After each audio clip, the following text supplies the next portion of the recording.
One of the things that my family really likes to do to spend time together is we like to go to a little old town with a nice downtown where we can get something to eat. We like to walk around, explore the town. And not too long ago, it was a beautiful day, and we were walking through this town, and there is a store set apart for maple syrup. Everything in the store had to do with maple syrup. You could get all varieties of maple syrup. They had little toys that were whittled out of sugar maple wood. They had kits so you could make your own maple syrup. And they even had t-shirts. If you wanted a t-shirt to express your love for maple syrup to the whole world, they had it. Anything maple syrup was in this store. And as we were leaving, because there was nothing that we felt like spending money on, my wife noticed that they had these little maple syrup candies at the counter for $0.25. Now, I'm cheap, but I can splurge $0.25. And so we bought one. And now, you may be wondering why my wife even pointed that out to me. See, I grew up making maple syrup with my dad.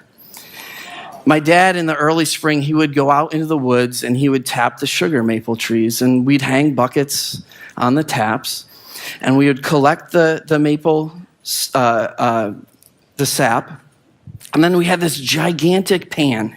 It was huge, and you'd dump all the buckets of the sap into the pan and start a fire underneath it, and you would boil the sap down until it turned into syrup.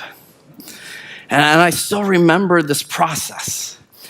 But if you went a step further, if you continue to boil maple syrup, what you get is maple sugar. It begins to crystallize as more of the water boils out. And if you take that as it's still crystallizing, you pour it into a mold, you have a maple sugar candy. And I love maple sugar candy.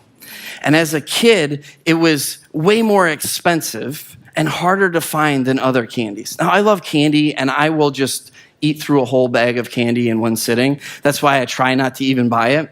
But as a kid, whenever I found maple sugar candy, maybe in a flea market or a specialty store or something, I always had to decide, is this worth the extra money that I'm going to have to pay for a smaller piece of candy? And almost every time I would go ahead and I would buy it, because I didn't know the next time I was going to get to have some. And what I would do is I would take a little bite, and then I would put it back in whatever packaging it came in, and I would put it away, and I would savor it, and I would make it last for weeks, sometimes even months. It was so pure. It was so tasty. It was so wonderful. And so this is all going through my head as we are buying this little 25-cent piece of candy. And I put it in my mouth and was immediately disappointed.